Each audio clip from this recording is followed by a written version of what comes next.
அனைவருக்கும் எங்கள் இனிய வணக்கம். கற்றுக்கொள்வதை விட சிறந்தது எது? அன்றாட வாழ்க்கையில் நாம் அனைவரும் பல்வேறு விஷயங்களை கற்றுக்கொள்கிறோம். கற்றுக்கொள்வது என்பது நம்முடைய வாழ்க்கையில் முடிவே இல்லாத ஒரு செயல்.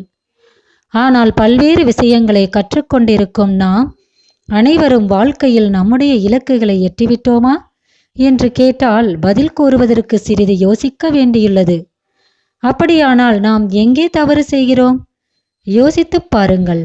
நாம் ஒன்றை கற்றுக்கொள்ளும் அளவுக்கு அதை பயன்படுத்துவதில்லை என்பதே நிதர்சனமான உண்மை அல்லவா?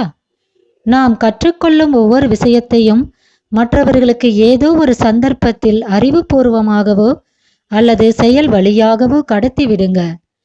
அவ்வாறு மற்றவர்களுக்கு நாம் கடத்தும் போதுதான் நம் மனமானது கலங்கிய நீர் தெளிவதைப் போல மீண்டும் தெளிந்து புதிதாக ஊற்றெடுக்கும். எனவே மனது செம்மையாகவும் அறிவு தெளிவு பெறவும் இத்தகைய செயல் மிகவும் முக்கியமானது. இதை அறிந்து கொள்ள ஒரு குட்டி கதையை பார்க்கலாம் வாங்க. ஒரு ஆசிரமத்தில் ஒரு குரு தன்னுடைய சீடர்களுக்கு பாடம் நடத்தி கொண்டிருந்தார். அந்த ஆசிரமத்தில் இருந்த அனைத்து சீடர்களும் குருவின் வார்த்தைகளையும் செயல்களையும் நன்கு உணர்ந்து கொண்டு சிறப்பாக கற்றுத் தேர்ந்தனர். ஒரு குறிப்பிட்ட காலத்தில் அனைவரும் அந்த ஆசிரமத்தை விட்டு தங்கள் இருப்பிடத்தை நோக்கி புறப்பட்டனர். சிறிது காலம் சென்ற பின் குரு தன்னுடைய சீடர்களை சந்திப்பதற்காக அவர்களது இருப்பிடத்தை தேடிச் சென்றார். பல்வேறு சீடர்களை சந்தித்த பின் அவர் இறுதியாக நகுலன் என்ற சீடனை சந்தித்தார். அவர்கள் இருவரும் பேசிக்கொண்டிருக்கும் போது பக்கத்தில் ஒரு இடத்தில் மக்கள் அனைவரும் கூட்டமாக நின்று கொண்டு பனை ஓலையில் கூடை முடிவதை பார்த்து கொண்டிருந்தனர். குரு நகுலனிடம் அனைவரும் வேடிக்கை பார்க்கும்போது, ஏன் நீ மட்டும் இங்கே தனியாக இருக்கிறாய் என்று கேட்டார். அதற்கு அவரது சீடனோ, நான் தான் அனைத்தையும் கற்றுவிட்டேனே, அதனால்தான் நான் அங்கே போய் என்ன நடக்கிறது என்பதை கவனிக்கவில்லை என்று கூறினான். உடனே அந்த குரு அவரை தன்னுடன் ஆசிரமத்திற்கு வரும்படி அழைத்துச் சென்றார். ஆசிரமத்தில் உள்ளே நுழைந்தவுடன் ஒரு பெரிய கண்ணாடி குடுவையை வைத்து அதனுள் தண்ணீரை நிரப்பத் தொடங்கினார். குடுவை முழுவதும் நிறைந்த பிறகும் தண்ணீரை ஊற்றிக்கொண்டே இருந்தார்.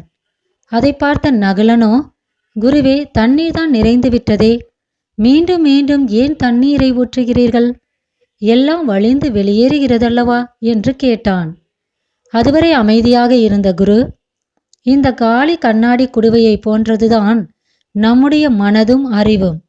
அதில் புதியவற்றை நிரப்ப வேண்டும் என்றால் நாம் கற்ற பழையவற்றை மற்றவர்களுக்கு பகிர்ந்து அளிக்க வேண்டும். எப்போதும் மனதையும் அறிவையும் ஒரு காலி குடுவையாகவே வைத்திருக்க வேண்டும்.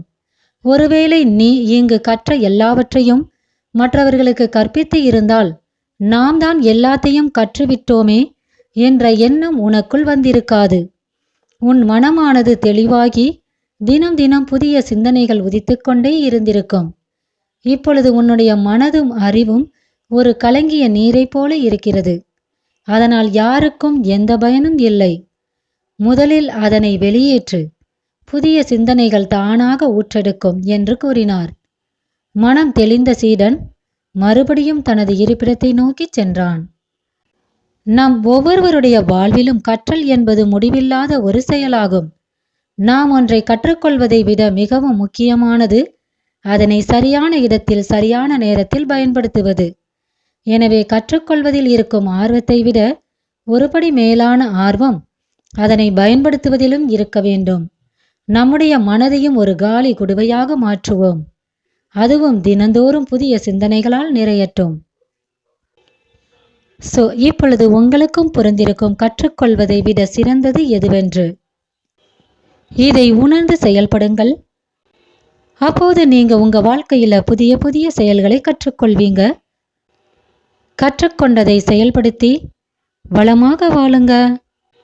வாழ்க வளமுடன் நலமுடன் அனைவரும். நன்றி.